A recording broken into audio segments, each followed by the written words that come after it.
ओम नमः शिवाय। मन को स्थिर करने वाली प्रवृत्ति के विषय में बताते हुए महर्षि पतंजलि योग दर्शन समाधिपाद सूत्र 36 में कहते हैं, विशोकावा ज्योतिष्मति, अर्थात इसके सिवाय शोक रहित प्रकाश वाली प्रवृत्ति उत्पन्न हो जाए तो वह भी मन की स्थिति को बांधने वाली होती है, मन को स्थिर करने वाली होती है। इस सूत्र में बताया गया है कि इन 5 विषय वाली प्रवृत्तियों के सिवाय ज्योतिष्मती प्रवृत्ति के उत्पन्न होने से साधक को भीतर का प्रकाश दिखाई देने लगता है। यह प्रकाश आत्मा का ही प्रकाश है, जो सूर्य, चांद आदि के प्रकाश से सर्वथा भिन्न होता है। यह शोक रहित होता है। इससे भी साधक की रुचि बढ़ जाती है। चित्त की निर्मलता होने पर अथवा हृदय कमल में ध्यान करने से भी यह प्रकाश दिखाई देता है। वैसे विषय वाली प्रवृत्ति में भी प्रकाश दिखाई देता है, किंतु यह प्रकाश अधिक स्थिरता वाला, शोक रहित तथा शांत होता है। सूत्र 37 में आगे कहते हैं, वीतराग विषयं वा चित्तम, वीतराग विषयम, वीतराग को विषय करने वाला चित्तम, चित्त अथवा राग देश रहित महात्माओं के शुभ चरित्र का ध्यान करने से भी मन स्थिर होता है। यहाँ मन को स्थिर करने का एक और उपाय बताया गया है कि जिस महात्मा के राग द्वेष सर्वथा नष्ट हो गए हैं, ऐसे वीतरागी महात्मा का ध्यान करने से भी मन स्थिर हो जाता है। चित्त में जो कुछ भरा हुआ है उसकी विचार तरंगे उठती हैं। ये विचार भी मन है। अच्छे बुरे तथा मिश्रित विचार इसमें निरंतर आते रहते हैं। इन विचारों को क्रियान्वित तथा इंद्रियों के माध्यम से संपादित होती है। इसीलिए ये विचार ही कर्म के आधार है। कर्म के बाद उसका अच्छा बुरा फल होता है, जो पुनः चित्त तक पहुंचता है। इससे फिर नए विचार उत्पन्न होते हैं। यह दुष्ट चक्र जन्मों जन्मों तक चलता रहता है एवं चित्त में निरंतर विक्षेप बने रहते हैं। चित्त को शांत करने के लिए इसे पहले नकारात्मक से विधायक की ओर लगाना चाहिए, विध्वंस से निर्माण की ओर लगाना चाहिए। उसके बाद विधायक का भी निषेध कर देना चाहिए, तभी पूर्ण शांति होती है। इसके कई उपाय पूर्व में बताए गए हैं। यहाँ वीतरागी महात्मा के ध्यान करने को कहा गया है।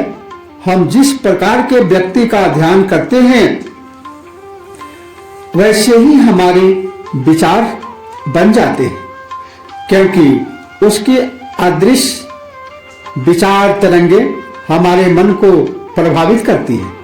महापुरुषों, वीरों, शहीदों, संतों, महात्माओं अथवा चोरों, डाकुओं, अत्याचारियों आदि में से जिन पर हम विचार करते हैं अथवा साहित्य पढ़ते हैं अथवा सुनते हैं, तो हमारा मानस भी वैसा ही बन जाता है। यह मनोवैज्ञानिक सत्य है। इसीलिए योग साधक को हमेशा वीतरागी महात्माओं का ध्यान करना चाहिए तथा उन्हीं का साहित्य भी पढ़ना चाहिए, जिससे स्वयं का चित्त निर्मल होकर स्थिर होता है। ऐसे महात्माओं का चित्र अथवा मूर्ति आदि को सामने रखकर भी ध्यान किया जा सकता है। योग का साधन में इसका भी महत्वपूर्ण स्थान है। मंदिरों में मूर्ति स्थापना तथा घरों में महापुरुषों, अवतारों, संतों, महात्माओं के चित्र लगाकर उन पर ध्यान करने की विधि का यही तात्पर्य है। सूत्र 38 में महर्षि कहते हैं, स्वप्ने निद्रा ज्ञानालंबनम वा। स्वप्न, निद्रा, ज्ञान, लंबनम, स्वप्न और निद्रा के ज्ञान का अवलंबन करने वाला चित्त, वा अर्थात भी, अथवा स्वप्न और निद्रा के ज्ञान का अवलंबन करने से भी चित्त स्थिर होता है। मन को स्थिर करने का एक और उपाय है स्वप्न अथवा निद्रा के ज्ञान का अवलंबन करना। स्वप्न में यह ज्ञान नहीं रहता कि यह स्वप्न है, वह वास्तविक ज्ञात होता है, किंतु होता भ्रम है। स्वप्न टूटने पर भी यह ज्ञात होता है कि वह स्वप्न था, वास्तविक नहीं था। इसी प्रकार आत्मज्ञान प्राप्ति के बाद ही ज्ञात होता है कि संसार भ्रम मात्र है, माया है, एक स्वप्न है। इससे पहले यह वास्तविक ज्ञान प्रतीत होता है। यदि स्वप्न में यह ज्ञात हो जाए कि वह स्वप्न है, मैं तो सोया हुआ हूं, मात्र स्वप्न देख रहा हूं, तो इस स्वप्न के ज्ञान से भी मन स्थिर हो जाता है। यह भी विषय वाली प्रवृत्तियों जैसा ही दिव्य अनुभव है, जिससे साधक के उत्साह में वृद्धि होती है। यह सजगता की साधना से संभव है। सोते समय नींद जिस समय आती है, उस स्थिति पर निरंतर सजगता से ध्यान किए जाने पर स्वप्न एवं निद्रा का ज्ञान हो जाता है। योग निद्रा के अभ्यास से भी वह संभव है। ऐसी स्थिति आने पर ही कहा जाता है कि योगी नींद में भी जागा हुआ रहता है तथा अज्ञानी जागा हुआ भी निद्रा में ही रहता है। उसे कुछ भी ज्ञात नहीं होता कि मैं क्या हूं तथा क्या कर रहा हूं। सूत्र 39 से यथाभिमते ध्यानाद्वा, यथा अभिमत ध्यानात्, जिसको जो अभिमत हो उसके ध्यान से, अभीष्ट विषय के ध्यान से भी मन स्थिर होता है। इस सूत्र में महर्षि पतंजलि ने मन को स्थिर करने के अनेक उपाय बताए हैं। जो उपाय जिसकी रुचि के अनुकूल हो, उसे उसी उपाय द्वारा मन को स्थिर करना चाहिए।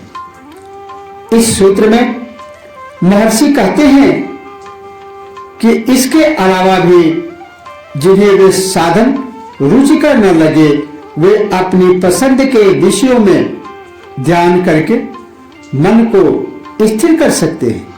जैसे अपने इष्ट देवता का ध्यान राम, कृष्ण, शिव, गणेश, हनुमान तथा अन्य देवता, नाभि, श्वास, हृदय, भ्रिकुटी आदि पर ध्यान, अपने गुरु की प्रतिमा अथवा चित्र पर ध्यान, संतों के चित्रों पर ध्यान आदि। इसमें मुख्य बात है मन का स्थिर होना। ये सब माध्यम है। माध्यम अपनी रुचि के अनुसार कुछ भी चुना जा सकता है। यही एक तत्व का अभ्यास है। इसमें कई चीजें एक साथ नहीं मिलानी चाहिए, वरना ध्यान होगा ही नहीं। ईश्वर को सर्वत्र मानकर कहीं भी ध्यान को केंद्रित किया जा सकता है। सूत्र 33 से 39 तक के कर्म चित्त शोधन के लिए है। इनसे चित्त निर्मल होकर स्थिर हो जाता है तथा आगे का मार्ग खुल जाता है। ये सब साधन प्रारंभिक है, इन्हें शोधन कर्म कहते हैं। ये ईश्वर भक्ति तथा योग सिद्धि के लिए पात्रता प्रदान करते हैं। शुद्ध एवं सात्विक कर्म चित्त की दूषित वृत्तियों का शोधन करते हैं। दृढ़ निष्ठा से करने पर ही वांछित उपलब्धि होती है, किंतु होना चाहिए एक तत्व का अभ्यास। बार बार पलटते रहने से लाभ नहीं होता। सूत्र 40 परमाणु परम महत्वान्तो अस्य वशीकारः। पूर्वोक्त उपायों से स्थित हुआ मन स्थूल से स्थूल और अत्यंत सूक्ष्म परमाणु से लेकर परम महत्त्व तक सभी विषयों में स्थिर हो जाता है। उपर्युक्त साधन प्रारंभिक है। इनके बार बार अभ्यास करने से चित्त स्थिर हो जाता है। उसकी जो वृत्तियां वासना के कारण संसार की ओर भाग रही थी वे रुक जाती है। विचारों की तरंगें भी शांत हो जाती है। इस स्थिति को चित्त का स्थिर होना कहते हैं। एक बार जब किसी भी साधन से चित्त स्थिर हो गया तो यह महान उपलब्धि है। यहाँ तक साधक को काफी समय लगाना पड़ता है, किंतु इसके बाद का कार्य आसान हो जाता है। एक बार चित्त के स्थिर होने पर उसे स्थूल से स्थूल तथा अति सूक्ष्म विषयों जैसे परमाणु से लेकर महत्त्व तक सभी में स्थिर किया जा सकता है। उसका अपने चित्त पर पूर्ण अधिकार हो जाता है। इसी को वशीकार कहते हैं। इसमें मन का चंचल स्वभाव छूटकर स्थिर स्वभाव हो जाता है। यहाँ तक ही अभ्यास की आवश्यकता है। इसी के साथ ओम नमः शिवाय। जय श्री कृष्ण।